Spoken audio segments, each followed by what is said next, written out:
Alright, we have finally reached the more advanced topics of this course.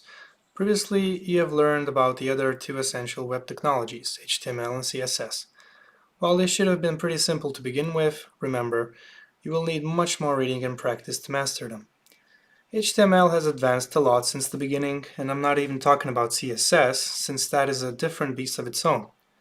Now, you can proudly say that you can create some sort of static website, perhaps a few animations here and there, and it wouldn't be telling a lie. But without learning JavaScript, you are pretty much stuck there. A simple analogy of the web triforce is this.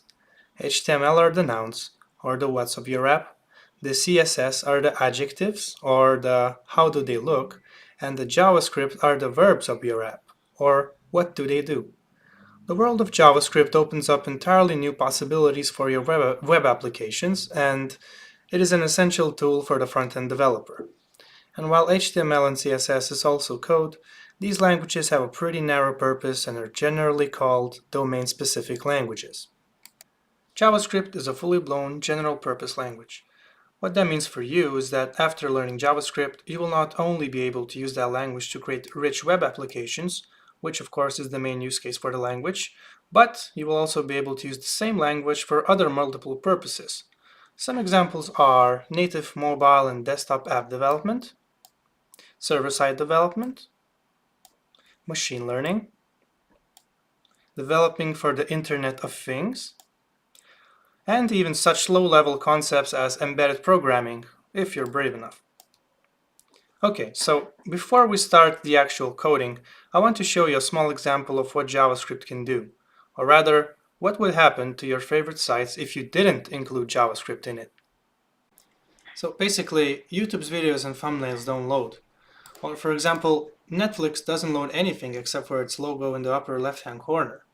So basically, most of the websites you use wouldn't really work without JavaScript. Although there are some benefits of disabling JavaScript, such as the web is really fast without JavaScript, first of all, and second of all, there aren't any ads, so no auto-playing videos or tell us your email address pop-ups. But that's about it.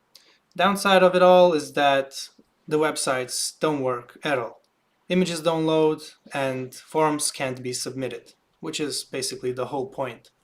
Alright, I think you now understand the importance of JavaScript. I could talk about the history of JavaScript, but I think I will just leave you relative links to read through after the presentation. I want this lecture to be pretty focused on the important parts.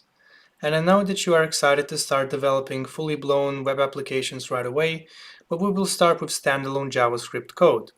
That means without any CSS or HTML. So please be patient. We must first learn how to use JavaScript independently. And the person in this picture you see is Brendan Eich, the creator of JavaScript. Now, how do you actually start writing JavaScript? Well, there are plenty of ways, but if you just want to code along with me, the quickest way would just be to open up any online code editor, and I personally recommend jsfiddle.net, as you can see. Since you don't need to sign up or anything, you can just start coding right away. So I'm just going to quickly introduce JSFiddle to you. So your layout might be a bit different than mine, but basically we have this HTML pane here, the CSS pane, and what's important to us for now is the JavaScript pane. So these panes are adjustable. You can position them however you want. But what we're going to do is basically write JavaScript here and click run. And we'll see the console right here. This is the output for the HTML and CSS, but since we didn't write anything, it's just a blank screen. But what matters to us in this section is basically the console. So right here we can see it prints out hello, and that's basically how it works. And now this is just one of the many ways how you can execute JavaScript. We will explore more options as we go, but for now this will do. If you have your preferred way, feel free to use that as well. We won't be doing anything complex, so any editor or environment will do. The first thing that we are going to learn is the different data types available in JavaScript. We will start with primitives. Now, what are primitives? They're basically a concept shared by all programming languages, although different programming languages have different primitives available to them.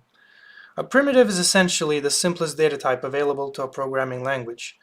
Think of it as a building block to construct more advanced data types and structures. It will be easier to understand with concrete examples, but for now, let's introduce you to the primitives of JavaScript. Let's start off with the number. The number is a data type that stores all kinds of numbers. In other languages, the number data type is divided into more specific data types like integer, float, double, and more. But JavaScript basically supports any format of numbers in one data type. For the more experienced people on this course, the number type in JavaScript is the 64-bit floating point number found in other languages. You don't need to remember that, but what that means is that the maximum number which you can store inside a number data type is a number between 2 by the power of 53, positive and negative. Any value beyond these numbers is considered unsafe, and JavaScript will return the closest approximation of the provided value. In addition to representing numbers, the number type has three symbolic values: positive infinity, negative infinity, and not a number, which I will explain later. The string. The string is a data type that stores all kinds of text information. And that's pretty much it on a high level, but we will of course familiarize with the possibilities of this data type later on. Next up is the Boolean. A Boolean is a logical data type that can only have the values true or false. The undefined. Undefined is a primitive value automatically assigned to variables that have just been declared, or to formal arguments for which there are no actual arguments. A null value represents a reference that points, generally intentionally, to a non-existent or invalid object or address. The meaning of a null reference varies among language implementations. In JavaScript, null is marked as one of the primitive values because its behavior is seemingly primitive. Now, what is the difference between null and undefined?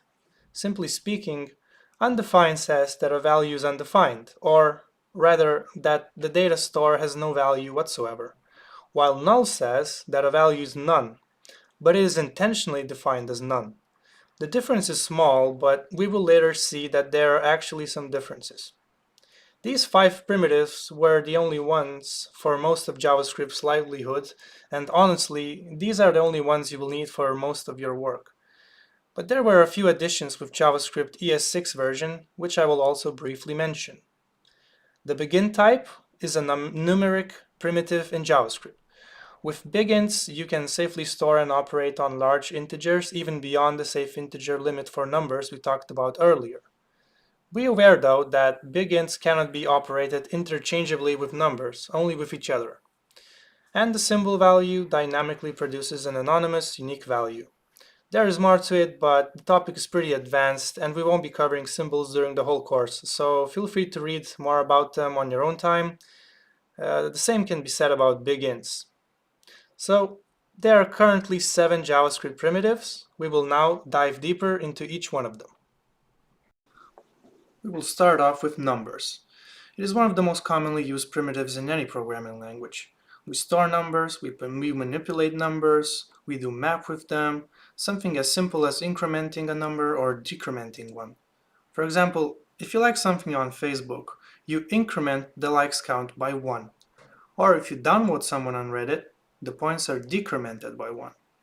I previously mentioned that other languages split the number type into smaller primitives for different numbers, but JavaScript can store various integers and decimals in one data type. So basically, integers, positive, negative integers. We can also have decimals, of course, negative decimals, and these are all valid numbers in JavaScript. We also have scientific notation in JavaScript. So basically, all of these are numbers. They don't differentiate by type, like float, integer, they're all numbers. So do keep that in mind. Now, we can also do arithmetic operations with numbers using hopefully familiar operators. So let me just delete that. Let's say 2 plus 2, right? So this is one arithmetic expression. We can use the minus as well. We can use the multiplication, the division, and so on and so on. What operators you might not be familiar with, well, at least in JavaScript context, is for example the exponential operator, which is a double asterisk. So basically 2 to the power of 3, right? Which is 8.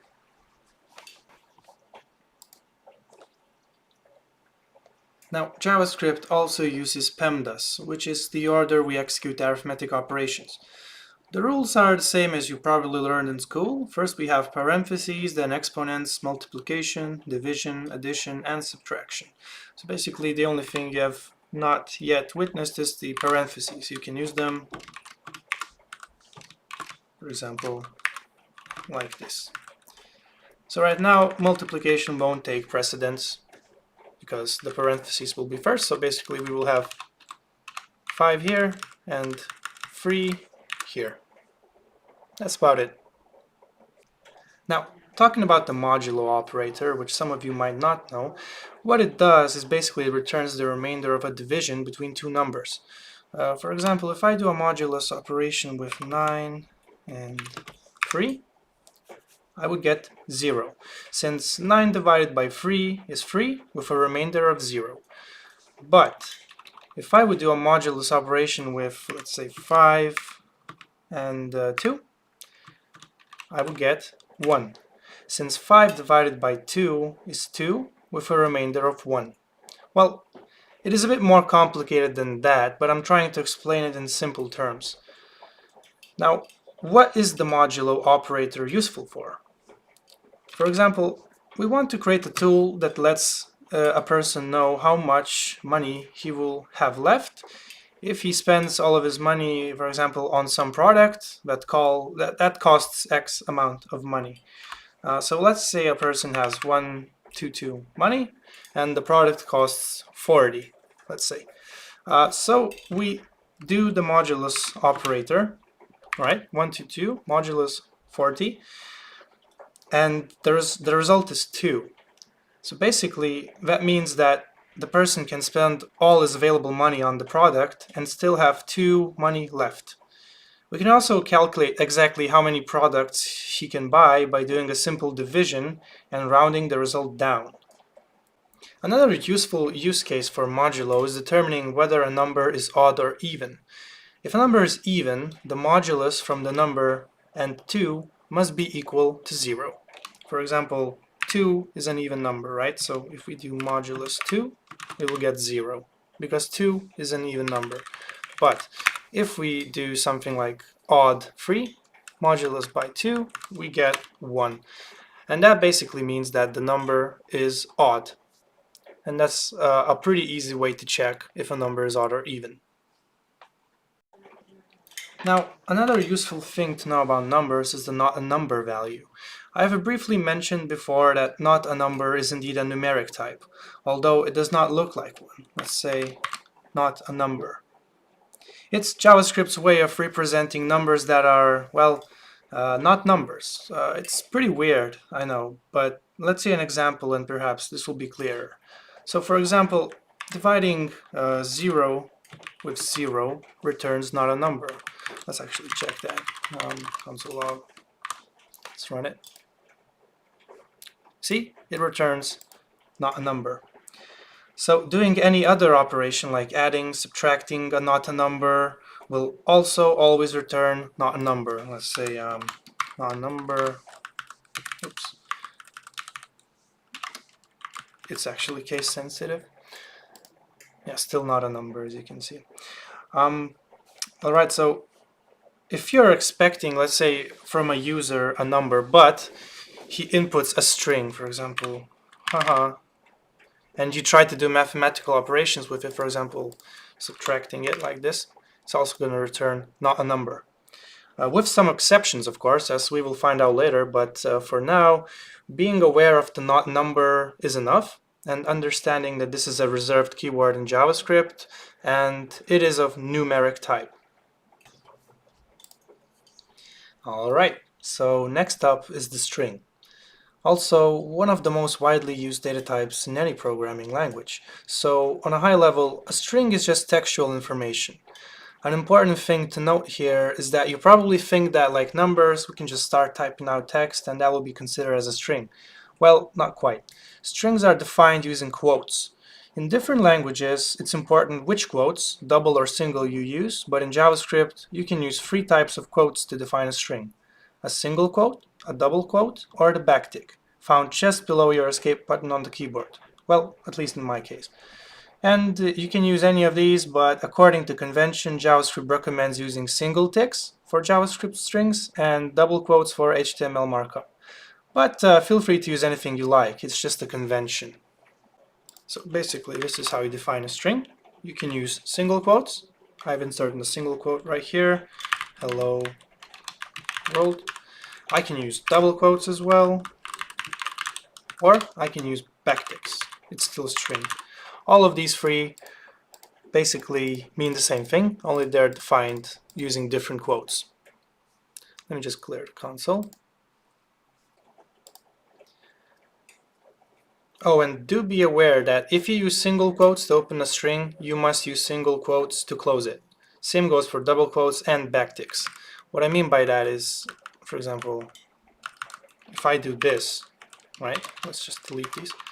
If I do this, this will be invalid because I've opened up the string with a single quote and I close it with a double quote. So basically, how to fix it is basically replace the double quote with a single quote or replace the single quote with the double quote. And now it's valid. There are sometimes situations, for example, if we use single quotes right here, let's say we want to use a single quote again in the word let's. Well, basically this will result in an error because try to understand why first. Well, basically we opened up the string, right? JavaScript doesn't care what we write. I mean, it doesn't read human language, right? So it sees a single quote, it just thinks that the string has ended, right? And it just ignores this. And this, of course, will result in an error because this is invalid JavaScript, right? So to fix this, we have two options. Basically, we can convert the single quote to use double quotes, and now it's all good. Or if we prefer to use single quotes, we can use the backslash operator, right? So what it does, it basically escapes special characters. So in the resulting string, this backslash won't be visible. Let's check that out. Just log this into the console. As you can see, we get the result let's. So that's basically how you escape special characters. Alright, so compared to numbers, the string type is a little more complex, and we will see why in a second. So first of all, let's figure out why a string is called a string. Well, it's because a string is basically a sequence or string of single characters. Each character is indexed and has its own position in the string, starting from 0.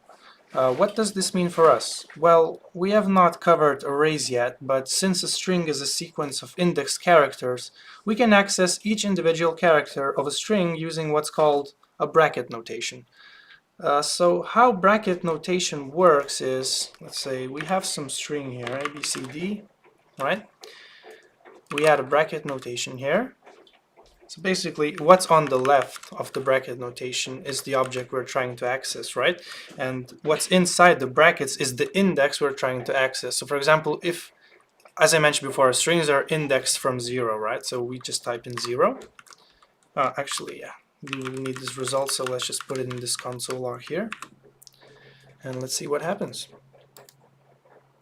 We get the letter A, because it's the first character of this sequence, right? So if we do 1, we're gonna get B, of course.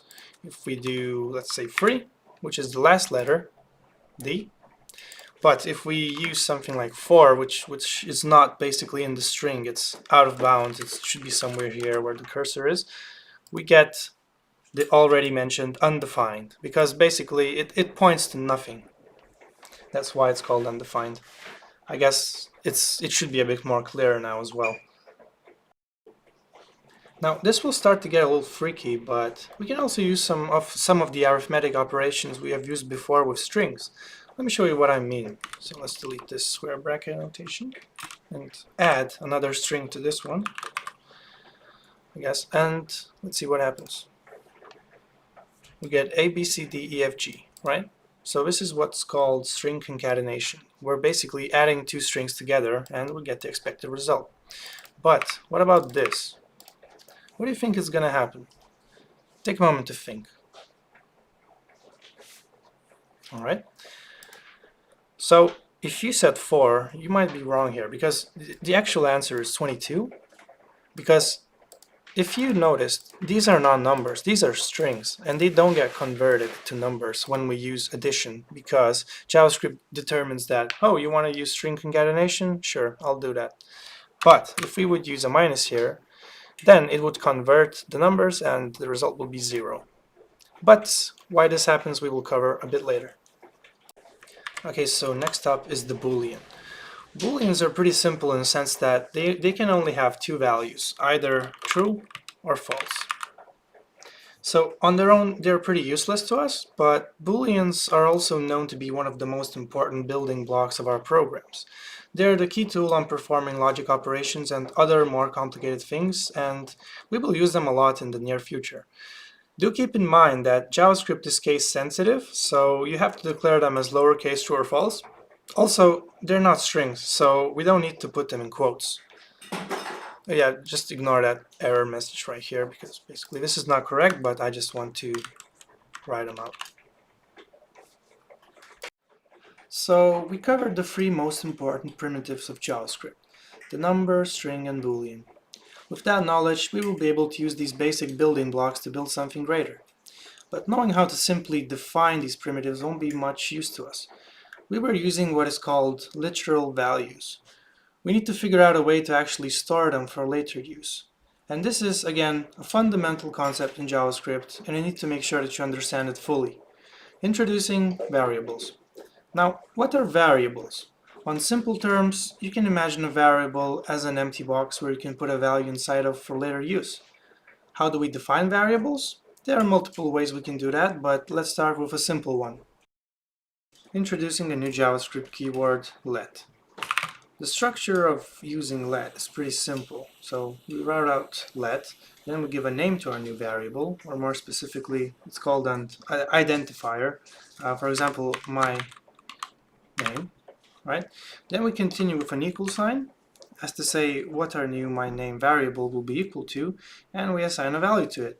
In this case, let's assign a string to the my name variable, which seems logical since names are strings, right? So let's type it out. Alright, let's close it off. Now, to actually use it, we just write out our new variable's name, and the JavaScript console will just return what is stored inside the my name variable, which is our string. So let's try it out. So, console log name, and let's run it. Here we go. We get the name that's stored in the my name variable. If I were to try accessing a non-existing variable, for example, let's say SumVar, and try running this, I will get an error. On caught reference error, SumVar is not defined, which is correct because I have not defined the SumVar variable. I only have my name. So basically, if we run this, it's all good again, right? In simple terms, using a declared variable is like writing it out by hand, like we did before when we were learning about the primitives. What I mean by that is, let's say we have some math operations, right? So now we already know how to write out or hard code the values straight into the console.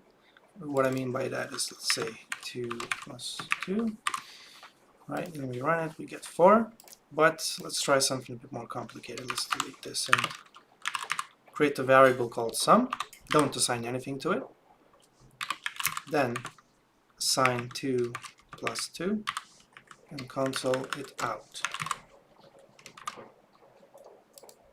And we can actually reuse it instead of rewriting it every time. So we can say 3 times, right? We get 3 fours.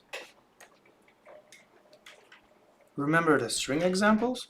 Let me introduce you to a property that every string has, length. So let's define some string here and access its length property using the dot notation. So let's delete this for now. Oops.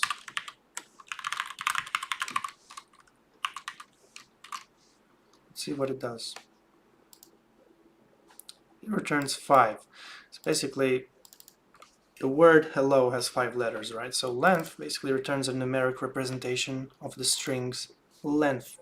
And all strings have access to it, and you have to use the dot notation like this. We will learn about it a bit later. So basically, since you already know that strings are a sequence of chars, and you know about the length property, we can utilize that now to, for example, extract the last character from any string, instead of counting the letters and just specifying the needed index like we did before. Let me show you what I mean. So basically, we can just put this whole word inside some variable, right? So before, if we wanted to access the last letter, we would just count the letters, right? Starting from 0. So H is 0, 1, 2, 3, 4. Okay, so we can just use text now. Since it's in our variable, it's the same hello. We use the 4. And we should get the letter O, right? But what if I don't know what this text is? It's just some variable. I don't really know or care what's inside that variable. So how do we utilize text length and this bracket notation to get the last letter from the string? So take a moment to think about it.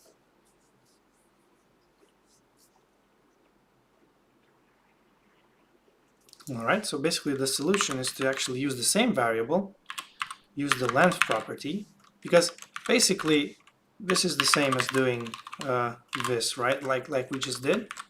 Instead of using the hard-coded string, we use the text variable. We get the length, but this would throw an error. And why do you think is that? Because, well, length is 5, and as we remember, accessing strings requires you to use the 0-based indexing. So basically the first letter is 0, but when length counts the actual length of the string, it starts counting from 1. So that's a big difference. So we need to subtract 1 from the result. And we're still getting the same O right here. So this is basically just a small trick to utilize the length property, the bracket notation, to get the last letter of a word.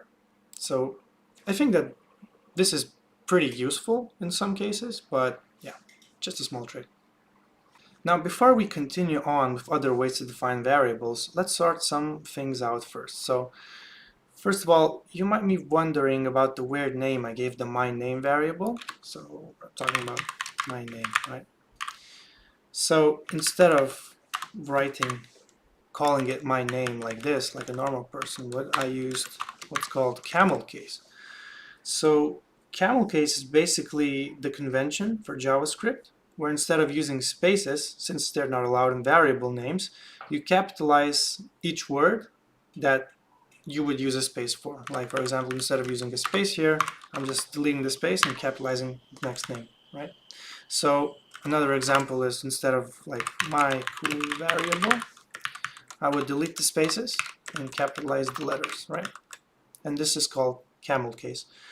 So, well, actually, you're free to call your variables however you want, but there are a few limitations.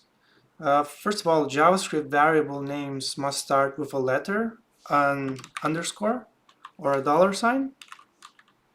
Subsequent characters can also be digits. Like, you can't start with a digit, but you can use it later on if it's not at the start. Second of all, the names are case sensitive. So hello world does not equal hello world. It has different casing, right? Okay, so let's just move on to the other keywords that let us declare variables. I'll delete everything here. Without let, there's also const and var. All of these three keywords work the same way. You specify the keyword, specify the identifier, assign it a value, and there it is. Same goes for const and let, as we've seen before.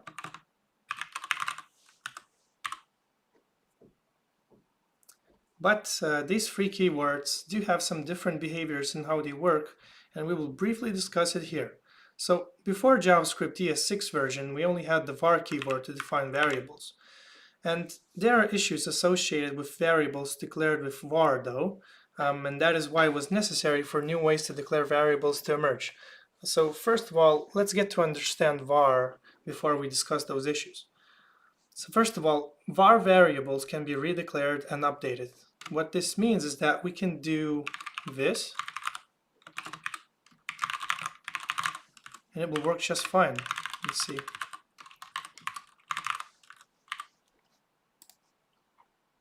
As you can see, we get the new value here.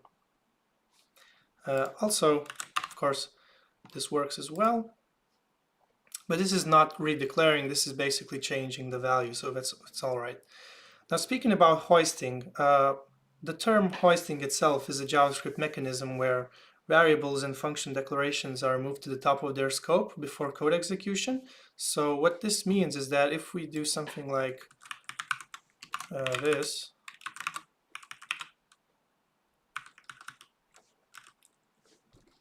what do you think is going to happen? I'm going to let you pause the video and think. This is not really normal behavior, but let's see.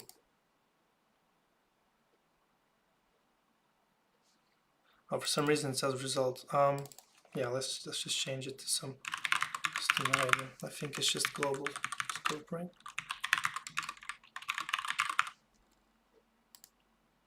Yeah, you see undefined.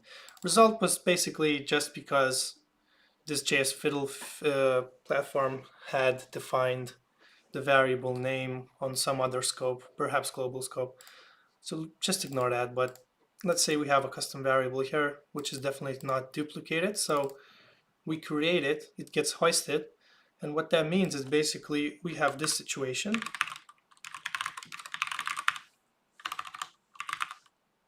Sorry, I'm not using Camelcase before. Let's change that. So basically what this does is converts it to something like this. So at this point in time, custom variable is undefined since it doesn't have any value. It gets console logged out, and only then it gets its value assigned to string. And that is what hoisting is. So var doesn't throw errors, and we will see that other things do throw errors, like let and const, but let's finish with var. There are also various differences in scoping of the var keyword, but you will discuss them once you understand functions at a later time.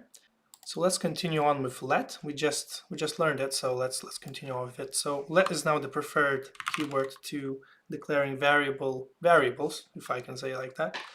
What I mean by that is that variables that are meant to be reassigned to another value. So just like var, a variable can be declared with let and updated within its scope. So let's say my name string, and we can just reassign a new value, and this will work just fine. So of course we need to test that first. Other string. So it got reassigned. But if we do this, this will already throw an error. It's already been declared, but let's just run it anyway. So we can see we get an error. With let and const, we really can't redeclare variables as we could with var. And this is one improvement, I would say, because this helps you avoid many bugs. So just do keep that in mind. Now, the hoisting of let, just like var, let declarations are hoisted at the top, but unlike var, which is initialized as undefined, the let keyword is not initialized. So if you try to use let as we did before, let's try to do that actually. Right now, we get another error because cannot access my name before initialization. So yeah, that's basically one difference with hoisting. It does get hoisted, but it doesn't get assigned a value. So that's one more difference. Let is the preferred alternative to var though, because it solves all of the scoping issues that var has, and you are less likely to run into unexpected bugs by using let. The reason I'm telling you about var in the first place is because, again, before ES6, var was the only option to declare variables, and you might get to work with projects that are older and use var. So basically, I'm telling you so that you are aware of it. That's basically it. Don't really use it for production or any day-to-day activities, because you should always prefer the new ES6 variable declarations like let and const. So we're going to discuss const in just a moment. So variables declared with the const maintain constant values. const declarations share some similarities with let declarations. So let's first of all declare a new, again, basically just a simple string. But what limitations const introduces is that we can no longer update the values or redeclare the variables. So if I try to do something like this, string, it already throws me an error attempting to override my name. Let's just run it. And yeah, we get the same error we just saw, assignment to constant variable. We can't really do that. And of course, we can't redeclare as well, just as we can't with let. So basically, the only difference between let and const is that you cannot change the reference point to the variable when you declare a const variable. So please prefer to use let and const when you can. Again, you should avoid using var, but be aware of it. And one more thing to note here is that JavaScript is a dynamically typed language. This means that you don't have to specify the data type of a variable when you declare it. So it also means that data types are automatically converted as needed during script execution. This might be a weird concept if you're coming from a strictly typed language background like C# or Java, but you will get used to it. So what I mean by that is basically if we have, let's say, a variable answer, which is a number type, right? Because one is a numeric value, right? And if we change answer to be a string variable, JavaScript sees no problem with that. Sees no errors, and let's console log out the answer. And there we go. So basically this happens because, again, JavaScript is a dynamically typed language compared to a static type language where you would need to like specify that this is a number, and if you try to assign a string, you throw an error, but yeah, there's nothing like that in JavaScript. So that's one more thing to note. Oh, and by the way, since we have learned variables, I can finally tell you another cool trick with defining strings using the backtick. So you should use backticks when you want to insert a variable into your string.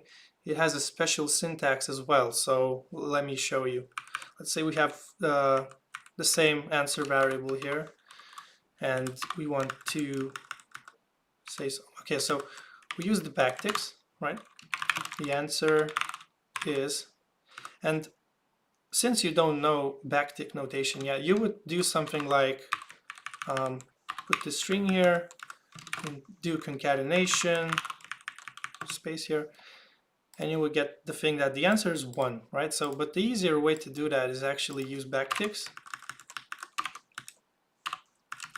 So basically what backticks does is just defines a simple string as we have discussed before. So the answer is space. And if we want to insert a variable here, we use a special syntax like $sign and curly braces, and we use the variable name here. The answer is 1. And basically anything inside these curly braces can be a JavaScript expression. For example, we can do something like this as well, and it will still work. The answer is 4. Or we can of course use variables and basically anything here. So yeah, that's one more thing to know. And lastly, let's finish off with the last two of the main primitives, null and undefined. So basically, they are both pretty similar in the case that they represent no value. And that sounds pretty weird, but let's try to understand this concept. Now, I don't know if you noticed it, but you have already encountered undefined when we were testing out strings. If you try to access a string index that is out of range, you will get undefined. So what I mean by that is, let's say we define one string, again, name. So basically this has a length of 6, right? So if we access the last letter, of course, so log, basically this is the last letter, it should print out G, see G. If we go out of bounds, by the way, the 6th index is not defined in the variable name, so let's see what happens. It says undefined, as it should, because it basically has no value at this index. It's not defined there. So yeah, that's pretty much what undefined is. Or we can actually create a variable and not assign anything to it. Let's do let, just to avoid this error.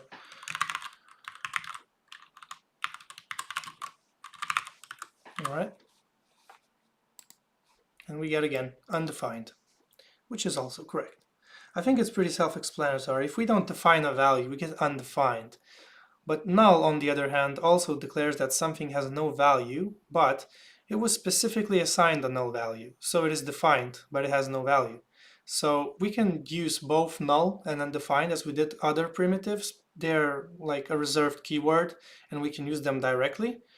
Let's actually try it out and assign null to this variable here. So that is basically it. So we have to specifically assign null for this variable to be null, and here we go, the answer is null. Of course, we can also do undefined here, but that's really rarely used.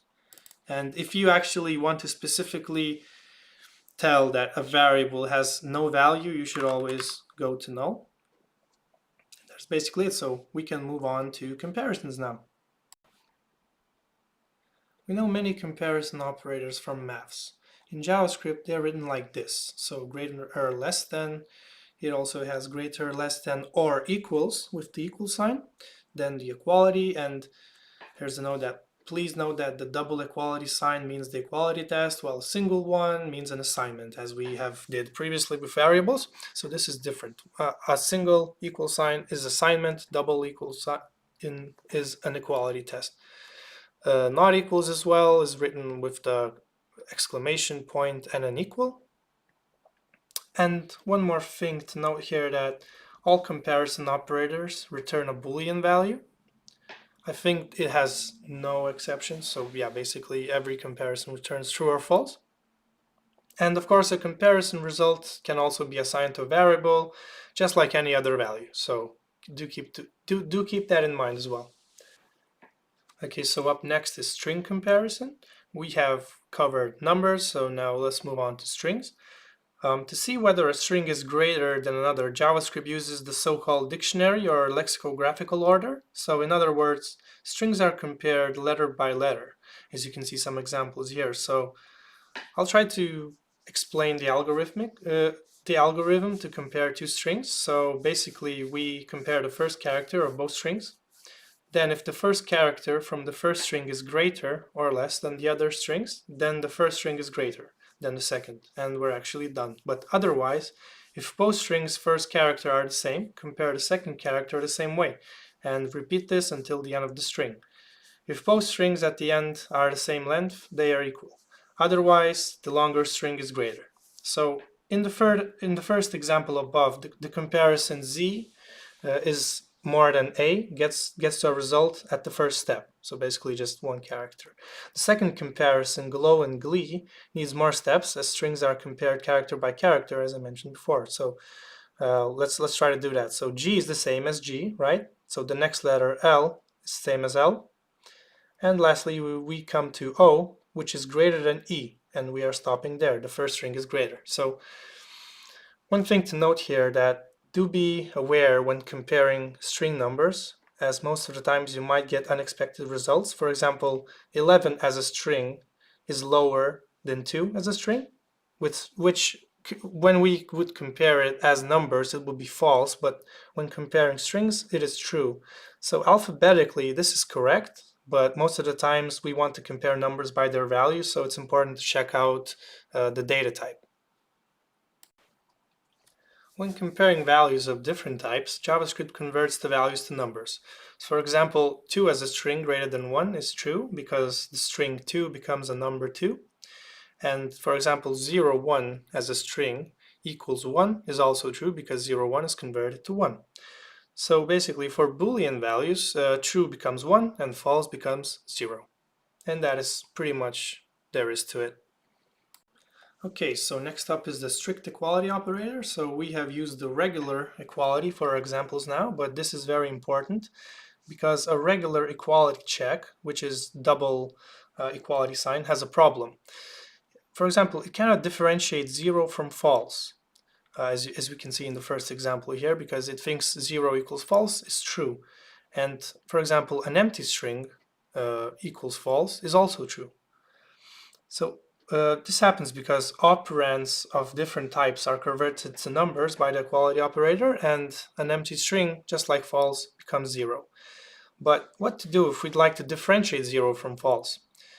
Well, a strict equality operator, which is written by three equal signs, checks the equality without type conversion. So in other words, if A and B are of different types, then strict equality A and B immediately returns false without an attempt to convert them. So basically, there's also strict non-equality operator, which is basically the exclamation point and two equality signs, which is analogous to the non-strict non-equality operator.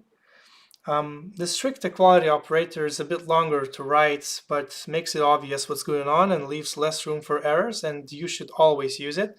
Actually, there are very rare cases when you should rather use the regular equality operator, so just stick to strict. So our next topic is logic and conditionals, and really quickly, I'd like to take a moment to explain why you should put extra effort about this section. So in this section, we're going to talk about decision making in JavaScript. But these principles will apply to pretty much any programming language. The concepts here are pretty universal, and that's why they are important to understand. Okay, so when I say conditionals, I'm referring to having different outcomes based off of certain conditions. Take Facebook, for example. You come to Facebook and you don't see my profile or wall since you're currently not logged in with my account. All you see is the login screen. Without conditionals, which help determine whether you're logged in, we wouldn't have this fundamental functionality. Once you do click login, you begin to see your wall, profile, messages, and everything else. That is what conditionals are on a high level, but we will dive in a little bit deeper. But before we do, I'd like to introduce a few small expressions or function calls, which you will learn about later in more detail, but for now, don't try to understand how they work. Their syntax is pretty simple. So the prompt, alert, and confirm functions. So we'll start off with alert. So basically it shows us a message and waits for the user to press OK. For example, alert, and we run it, and we see this small box up here which says hello there, which we specified inside the parentheses. Okay, so next up is the prompt function. So basically what it does, it shows a modal window with a text message and an input field for the user and the buttons OK and cancel. The usage is pretty simple. We only need to specify a variable, which we will store the answer in, call prompt with the message. What's your name? Oh, we need to escape that. Start running it. What's your name? So I input it, and there we go. Now, basically this doesn't really give us anything good, so let's see if it worked again. And we can see it got the answer. Basically, it stored my answer in this answer variable, and that is basically what prompt does. It also accepts a second optional parameter, which you can set the default name to. Let's say anonymous. So right now we already have a predefined value here, but we can delete it and still do the same thing, right? So that's prompt. Oh, and if you click cancel on prompt, it returns null. And lastly, a pretty similar function in terms of functionality is that confirm function. So what it does is basically it shows, again, the prompt with the options yes or no, or is it okay or cancel, I'm not sure. It really depends on the browser. So basically, are you enjoying this? Let's see what happens. Are you enjoying this? Okay or cancel? Okay, so yeah, two options. If we click OK, the returning value is true. And if we click cancel, the returning value is false. And that's basically like prompt, only this is a true or false situation. Alright, so with that out of the way, we can now interact with the user and use the power of conditionals to make decisions based on their input. So we'll start off with the if statement. The if statement evaluates a condition in parentheses, and if the result is true, as a Boolean, executes a block of code. Let's try it out. Alright, so let's first of all define a variable for us to store the answer to. Let's say I'm going to call it year. I'm going to prompt the user on, I guess, which year was ECMAScript 2015, specification published, something like that. ECMAScript is the same as ES6, it just has different like counting, I guess. Okay, so we have this here, so let's run it and see if it works. Okay, so no errors now. So I will create an if statement now. If the year is 2015, and I'm actually not sure what I think it's a string, to be honest. So, yeah. Let's alert that you are correct and see if it works. Let's say I run something else, nothing happens. What if I input the correct answer? You are correct. Because the condition, what happens is basically is a simple equality check for the year, the variable year, to be equal to 2015. But it can be much more complex than that. I guess we can not only like write a simple alert, but we can write, for example, 2 alerts. Great job. Let's try and run it. You are correct. That's the first line. Great job. That's the second line. So we can basically execute as much code as we want inside these curly braces. This is what's called a block. Like anything inside these curly braces is a block. Another important thing to mention is that the if statement evaluates the expression in its parentheses and converts the result to a Boolean. So let's quickly recall the conversion rules to Booleans.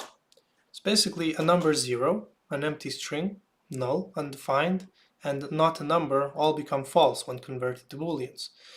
Because they are also called falsy values for this reason. And basically anything else besides these values that I mentioned are going to be converted to true, which is also called truthy values. And what I mean by that is that code like this would never execute because 0 is evaluated as false. And on the other hand, code like this would execute because 1 is a truthy value. It is converted to true. And for example, these if condition statements don't really need to be statements. They can also be actual variables. Let's say if we store this condition into a variable,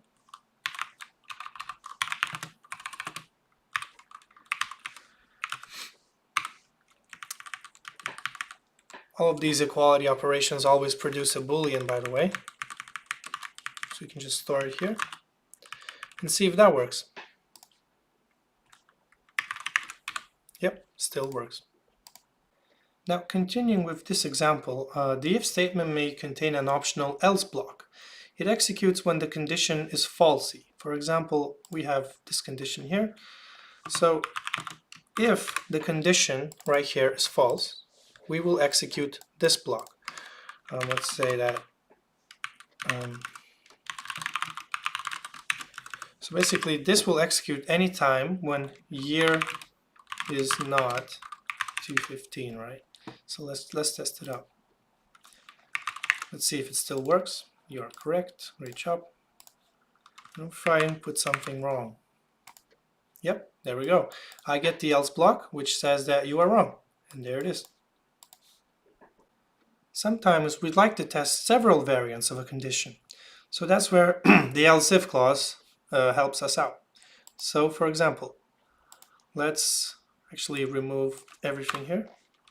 And yeah, let's remove this as well for the sake of clarity. So first of all, if the year is below 215, right? So we will alert that too early.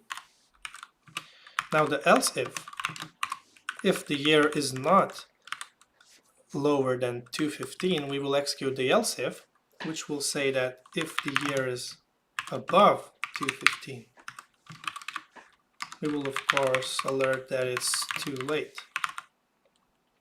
And now if both of these are wrong, that means that the year is equal to 215, and that's what we want. So we bring in the else here, alert, you are right. Okay, let's test it out. Too early. What about if I input 216? Too late. And what about the answer? 2015. You're right. So in the code above, basically, JavaScript first checks if the year is below 215, right here. If that is false, he goes to the next condition, which is the year greater than 215? And if that is false, he just goes to the else, because there's nothing else to do. By the way, the else statement is optional. You don't need to specify it. Like, if both of these are falsy, nothing will happen. But if we specify this else statement, it will execute every time each of these conditions don't satisfy the constraints. And by the way, there can also be more else if blocks. Just be sure to actually specify the else at the bottom, or else it will be executed even before these get a chance to be evaluated. So if the year is, for example, 218, let's say we have this secret.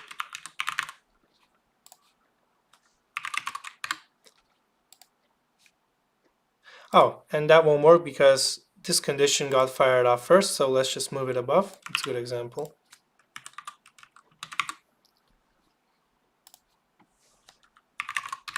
Secret.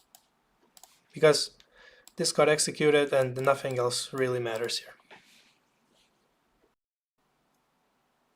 You can also use a sequence of question mark operators to return a value that depends on more than one condition, although this is not really encouraged, but I will show you anyway. Let's change it up a bit. Prompt, age, yeah, so this will be good enough. And now we won't use access allow, but a message to the user, right? So let's begin. First of all, let's change it to message. Okay, so first of all, the condition, let's say, is age is less than 3, right? So we assign the value hello little baby, right? And if it's false, we put an enter there for better readability, although this is not really readable. But let's say if age is not less than 3, let's evaluate a new condition. If age is less than 18.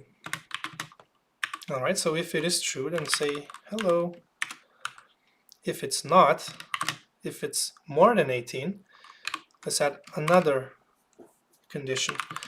If the age is below 100. Hello adult, I guess. It's pretty hard to think of these situations, but basically I think that's enough for the conditions, but we still need to specify if the age is above 100, because right here we put in a semicolon, so right now we still need to specify basically a value to return if the age is above 100. So let's say, well, that's a lot, I guess. That works. You need to skip that as well. Okay, so let's try it out. Let's first of all try the first condition. Hello, little baby. Okay, that works. What about 3? Hello. So this is the second condition, right? As we can see here. Okay, so anything above 18, 19.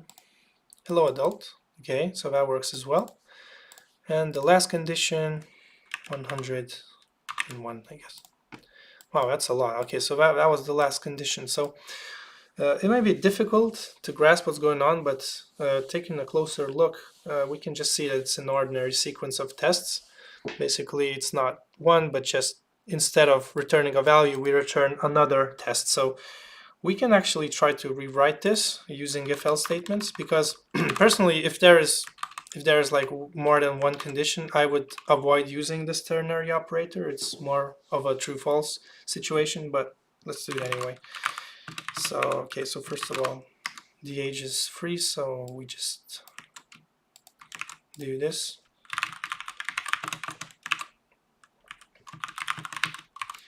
So the else if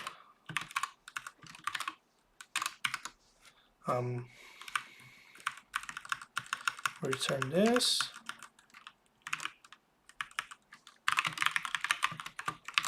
All right, forget these. There's another condition here, which is age less than 100. Hello adult. And if everything else fails, we just return, wow, that's a lot. And of course, we will test it out. So 2, oh, something didn't work. Oh, sorry, I re-declared my variables.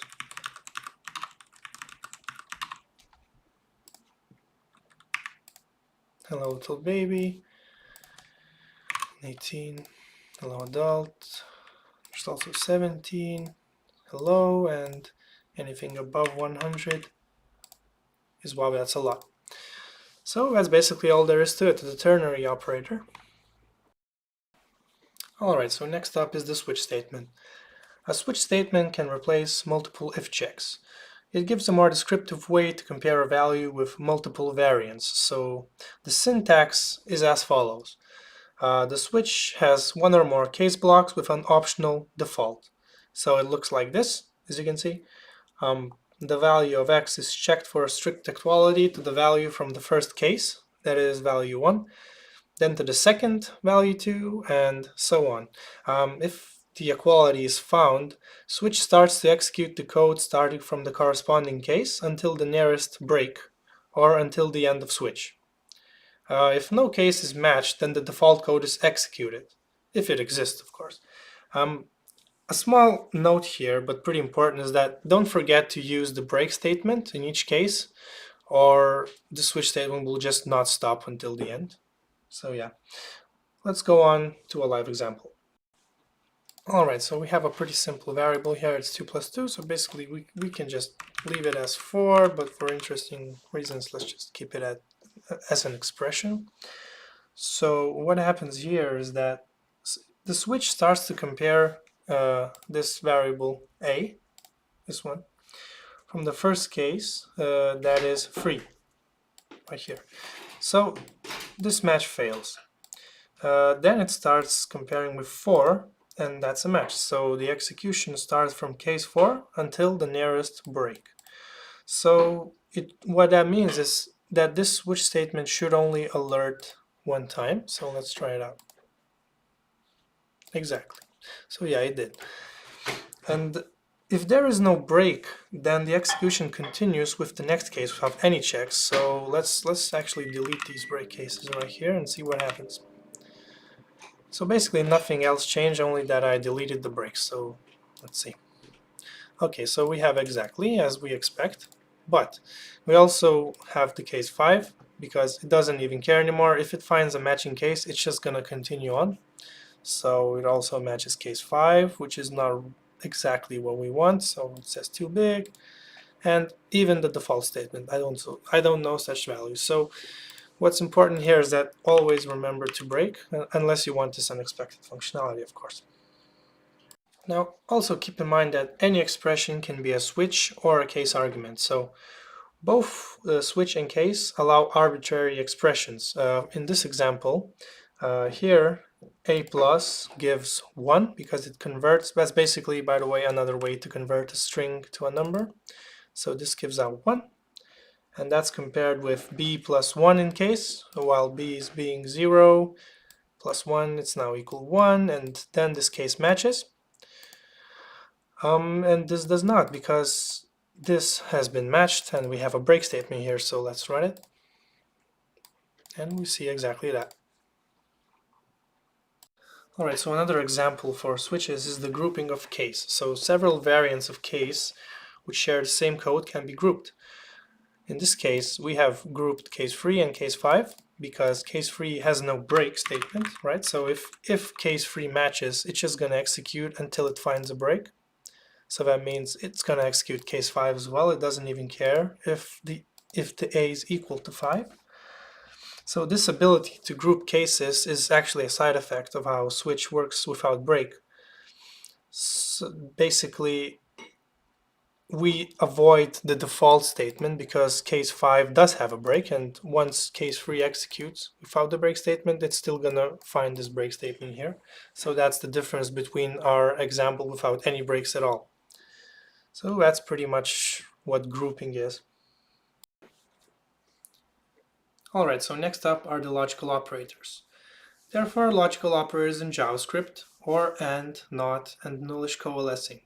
The most important operators are the first 3, but I will also cover the new ES 2020 nullish coalescing operator. Although they are called logical, they can be applied to values of any type, not only Boolean. Their results can also be of any type. Let's continue on into code editor. We'll start with the OR operator. The OR operator is represented with 2 vertical line symbols. In classical programming, the logical OR is meant to manipulate Boolean values only. If any of its arguments are true, it returns true. Otherwise, it returns false. In JavaScript, the operator is a little bit trickier and more powerful. But first, let's see what happens with Boolean values. So, as you can see in the example here, there are 4 possible logical combinations. The result is always true, except for the case when both of the operands are false. If an operand is not a Boolean, it's converted to a Boolean for the evaluation. What I mean by that is, for instance, the number 1 is treated as true and the number 0 as false, as we have talked about earlier. So if I would write something like this, this would be treated as same as true or false, which is basically true, as we can see here. So most of the time, an OR operator is used in an if statement to test if any of the given conditions are true. A more lifelike example, actually, let's just delete those as well. Let's say current hour is 9, and if the hour is less than 10 or the hour is greater than 18, then we will alert that the office is closed, right? Because it's not working hours. Let's try it out. The office is closed, and if it's, let's say, middle of the day,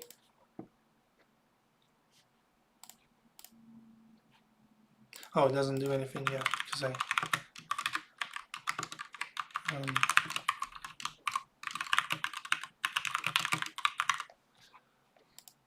there we go.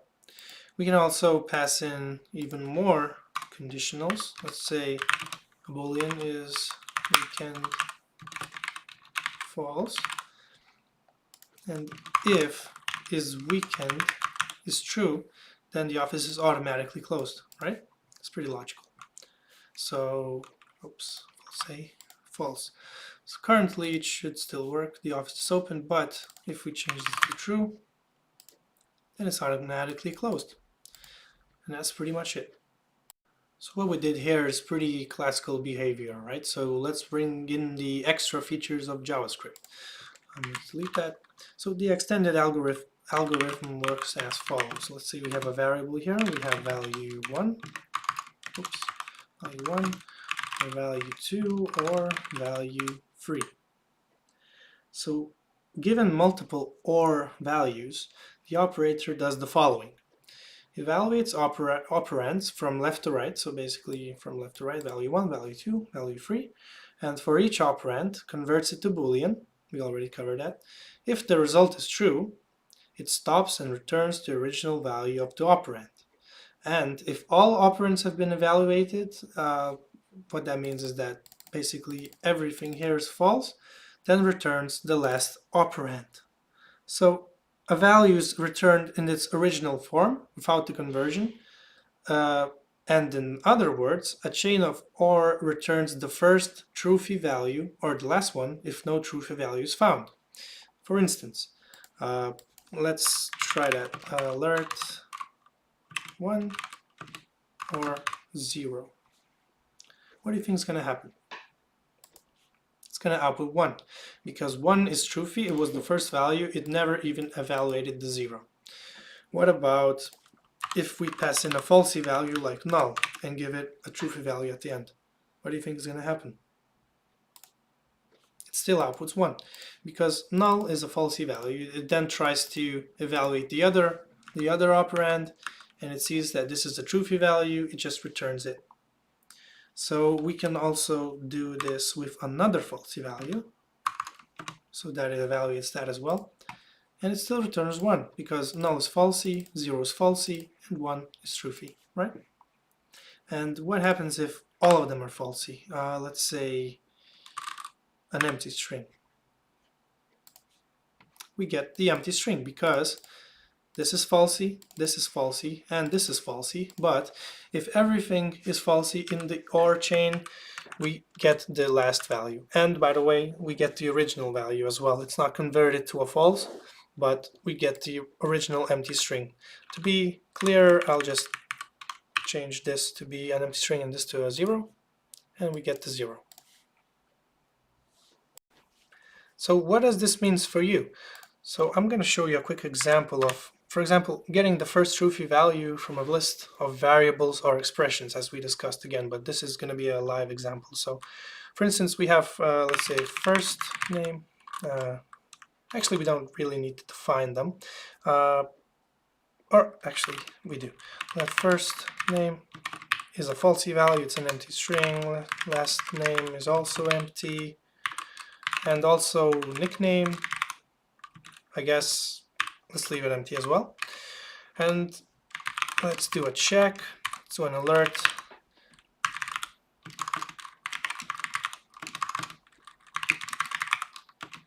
If all of these fail, we just default back to anonymous, right? Let's see if this works for now. Oh, we get anonymous. All right, so basically what this function does is basically tries to console log out any variable that is truthy in this order. So if we would define, let's say, a nickname for now, instead of anonymous, we get nickname. If we were to define first name,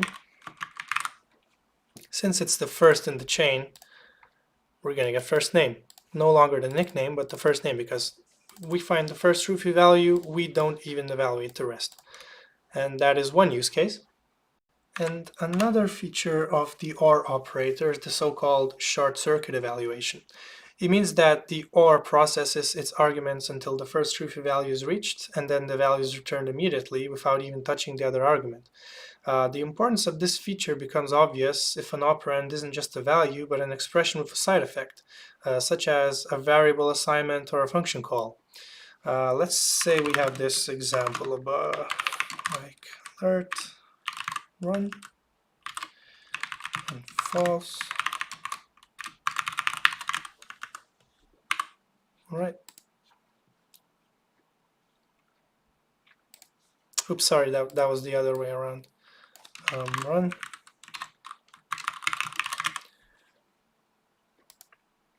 It's basically in the first line, the OR operator stops the evaluation immediately upon seeing the true, so the alert isn't run.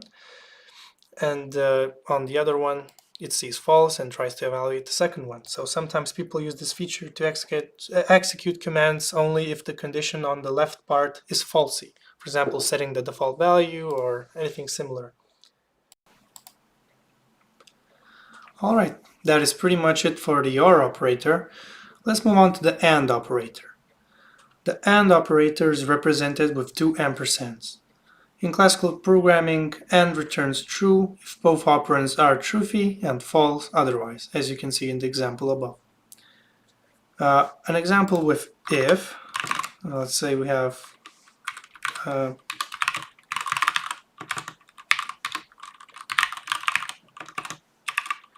minutes and hours. So we want to check if hours equal 12 and minutes equal 30. We will alert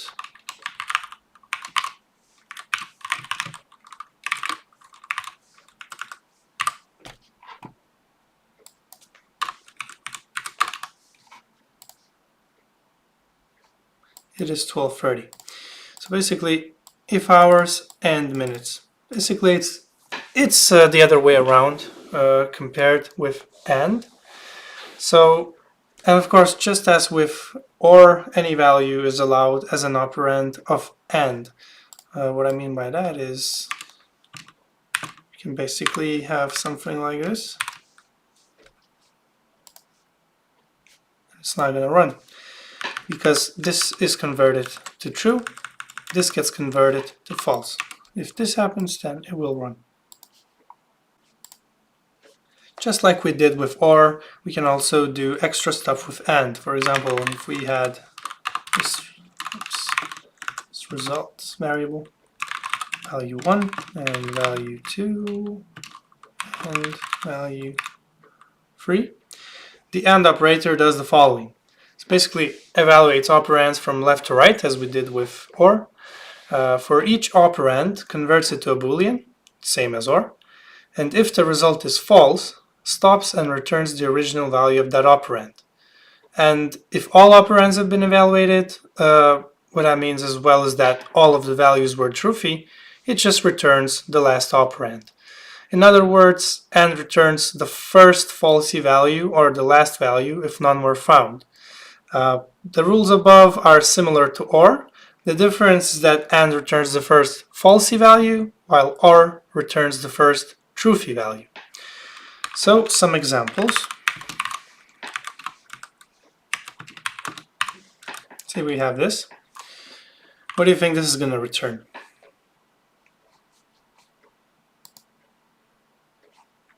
Oops, it's not defined. Let's just delete that. Return 0 because 1 is truthy and 0 is falsy. In either case, we just return the last value here. But what about if they're both truthy? It still returns the last value. But what happens if the first operand is falsy? It returns the first falsy value, which is 0. And that is correct. We can also pass several values in a row. For example, 1, 2, and let's say 3. Turns null, since it's the first falsy value here. You can also just delete that, and it's still going to return null. Also, as I mentioned before, when all values are truthy, it just returns the last value. One thing to note here is that the precedence of AND is higher than OR. So the code, for example, in B or C and D is essentially the same as we would wrap them in parentheses, so you don't really need to worry about that. So yeah, basically the same. With parentheses or not, it will take higher precedence than the OR operator, always. So next up is the Boolean not operator. It's represented by an exclamation point, so the syntax is pretty simple. Let's say here. So this is the not value.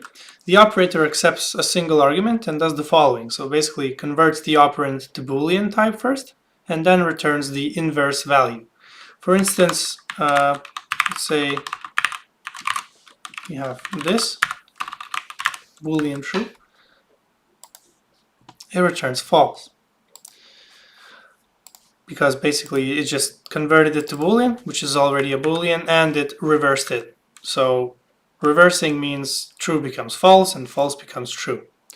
A double not is sometimes used for converting a value to Boolean type. For example, some string, whatever. And we get true, because a string is truthy. And what it does is basically it converts it to false first. This first exclamation point converts this to false. It's right now. And then the other exclamation mark converts it to true again. And that is pretty much it. The only thing I want to note again is that the precedence of not is the highest of all logical operators, so it always executes first before the ands or the ors. And lastly, the nullish coalescing operator. It's written as 2 question marks, like this. As it treats null and undefined similarly, we'll use a special term here. We'll say that an expression is defined when it's neither null nor undefined. So for example, the result of A, knowledge coalesced B, is that if A is defined, then the answer is A. Then return A. But if A isn't defined, then return B. In other words, the knowledge coalescent operator returns the first argument if it's not null or undefined. Otherwise, the second one. The knowledge coalescing operator isn't anything completely new. It's just a nice syntax to get the first defined value of the two. We can actually rewrite this right here using, let's say, if A doesn't equal undefined and A doesn't equal null,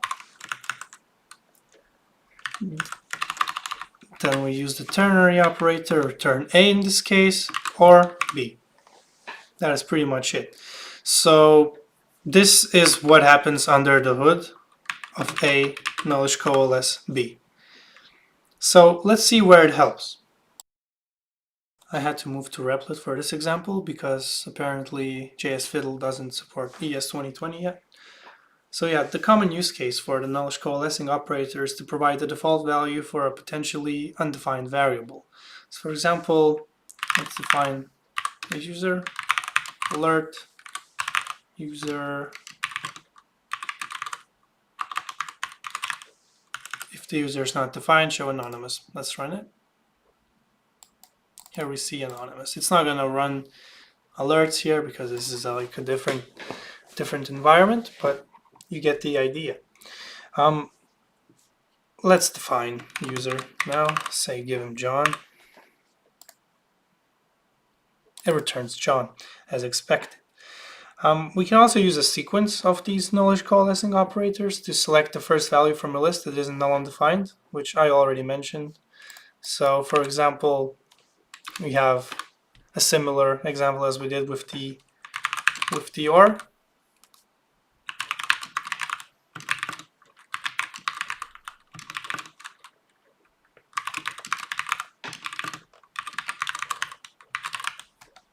See what happens. We get cool def as expected because this is in this sequence, this is the first one that is actually defined. So you've seen a pretty similar example with the OR operator, as I mentioned before. For example, the code above could be replaced with OR operators and it would work the same way. And historically, the OR operator was there first, actually. As I mentioned before, it exists since the beginning of JavaScript, so developers were using it for such purposes for a long time. But on the other hand, the nullish coalescing operator was added to JavaScript only recently, and the reason for that was that people weren't quite happy with the OR operator. The important difference between them is that the OR operator returns the first truthy value, and the nullish coalescing operator returns the first defined value. So in other words, OR doesn't distinguish between false, zero, empty string, null undefined. They're all the same, falsy values. If any of these is the first argument of OR, then we'll get the second argument as the result. In practice, though, we may want to use default value only when the variable is null or undefined. That is, when the value is really unknown or not set. For example, let's consider this. Let's say we have height is set to 0 and alert height or 100. Do the same with the nullish coalescing operator, right? Let's run it. 100 and 0, that's basically the difference here. So this returned 100 and this 0. So the first example here checks height for being a falsy value, and it's 0. Well, 0 is falsy. So the result of OR is the second argument, 100. And on the second example, it checks if the height is being null or undefined, and it's not. So the result of height is as is, which is 0. In practice, the 0 height is often a valid value, so that shouldn't be replaced with the default. So nullish coalescer operator does just the right thing in our case. And that's basically the use case for it. Okay, so basically we covered everything there is to know about logical operators in JavaScript, and let's continue on with loops. We often need to repeat actions in our code. For example, outputting goods from a list one after another, or just running the same code for each number from 1 to 10. Loops are a way to repeat the same code multiple times. And here you can see the different loops that JavaScript gives us. So we will cover each of them with examples, but this is just an overview of their syntax and their required parameters.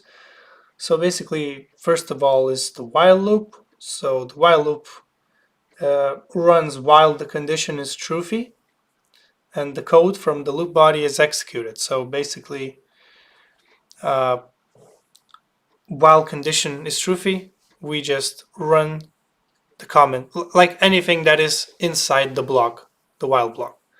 I think a live example would be easier to understand. Okay, so this is a pretty simple example of a while loop. Let's first of all run it and see what it does. Okay, it says 0, 1, and 2.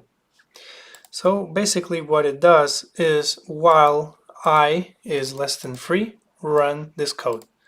So alert, I is pretty self-explanatory, but this, we didn't cover this incrementing operator. What this does is basically just adds 1 to I. So it's the same as writing, I plus 1. Or, and also a pretty cool syntax is this. These three are all the same. So a single of execution of the loop body is called an iteration. The loop in the example above makes 3 iterations, right? And if this incrementation of I was missing from the example above, the loop would repeat forever. In practice, the browser provides ways to stop such loops, and in server-side JavaScript we can actually kill the process altogether. Actually, we can try it. Let's just set it to console log, just not to spam too much. Let's see what happens.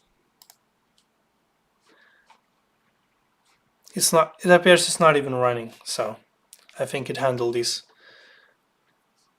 loops. Yeah, because basically this would be running forever. Because I is always 0 and each. Oh yeah, there we go. Page unresponsive. Whatever. Any expression or variable can be a loop condition, not just comparisons. So the condition is evaluated and converted to a Boolean. Like anything here is converted to a Boolean. Right? So for instance, a shorter way to write, for example, I 0 would just be to write like this. Because while I is truthy, while I is not 0, it's just going to be truthy. So it's basically the same thing as writing it like this. The use case for it is doing it the other way around. Oh my god, this is not going to stop, is it? We just need to decrement it. Maybe if I run it again. No, it crashed forever. Okay, I'll just restart later. But that's pretty much what the while loop is. There's nothing more to it, so let's just move on to other kinds of loops. So the other type of loop you might encounter is the do-while loop. So the condition check can be moved below the loop body using the do-while syntax. The loop will first execute the body, then check the condition, and while it's truthy, execute it again and again. So we have an example here. Let's run it. Okay, so 0, 1, 2, oops, and okay, we're done. So this form of syntax should only be used when you want the body of the loop to execute at least once, and that is the main difference between while, regardless of the condition being truthy. So usually the other form is preferred, and I mean the while loop. And I think that I have personally never used do while in a real world situation, so if you have a very specific use case, you should know about do while, but basically you should just stick to while because it's a bit safer and less prone to bugs. All right, so There's not much more there to it. It's almost similar as well, so we're just gonna move on. Okay, and finally the for loop. The for loop is more complex, but it's also the most commonly used loop. It looks exactly like this, and we can first run it to see if it works. So 0, 1, 2. All right, so now let's break it down. Basically, there's 4 parts here.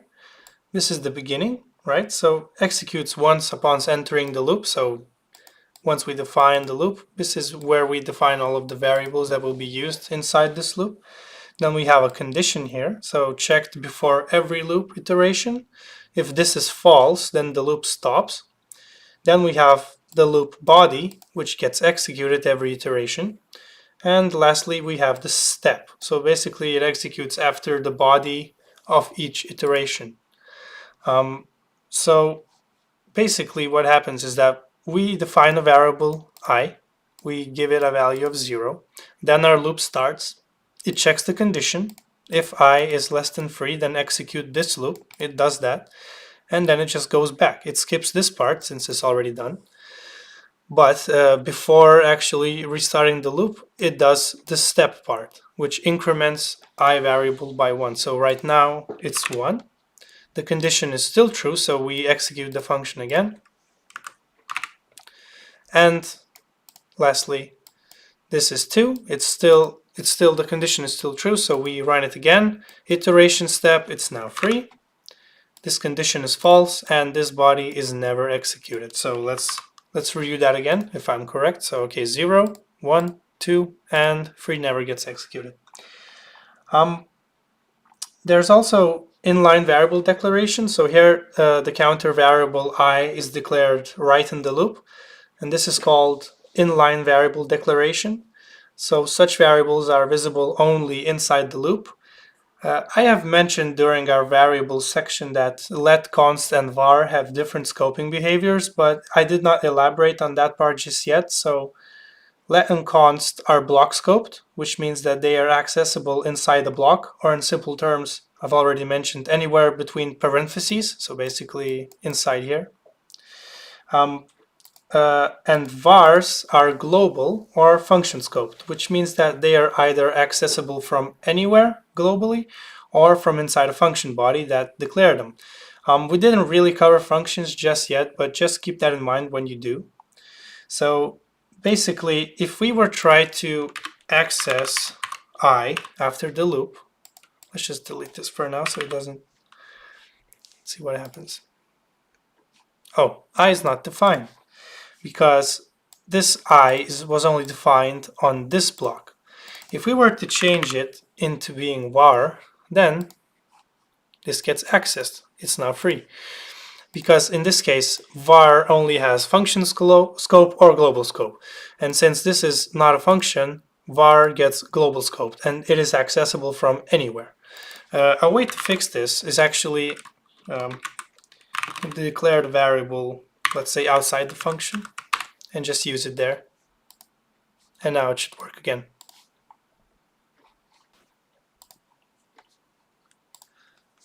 So normally a loop exits when its condition becomes falsy, but we can force the exit at any time using the special break directive. For example, the loop you see here asks the user for a series of numbers, breaking when no number is entered. So the break directive is activated when value is null. Well, basically when the user either inputs nothing or clicks cancel. So actually let's try it out. So let's input 1, 2, 3, and nothing. And we get 6 because our break got activated. And basically what break does is just basically passes the control to the first line after the loop. So in our case, it's this alert here.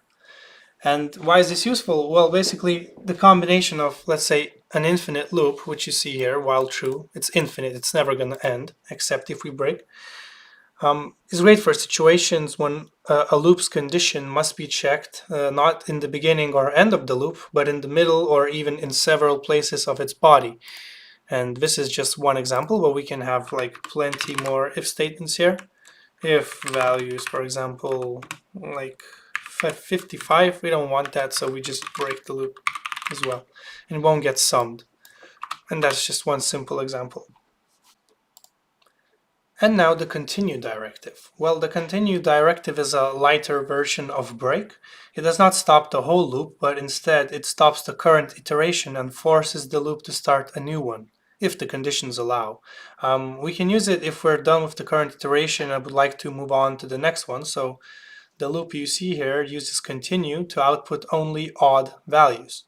So for even values of I, the continue directive stops executing the body and passes control to the next iteration of 4 with the next number, Well, basically the step, and then we just continue on again, as I mentioned before. So the alert is only called for odd values, or if this condition is not true. So let's run it. 1, 3, 5, 7. So basically only odd values. And since it stops at 10, it just broke the loop. And that's pretty much it. That's basically everything you need to know about JavaScript loops. And this was part 1 of the JavaScript course, and I hope you found this useful and informative. I hope you learned something new. We will continue on in part 2, where we talk more about the non-primitive types of objects, methods, and maybe some functions. But yeah, this would be a bit too long for one part, so meet you there.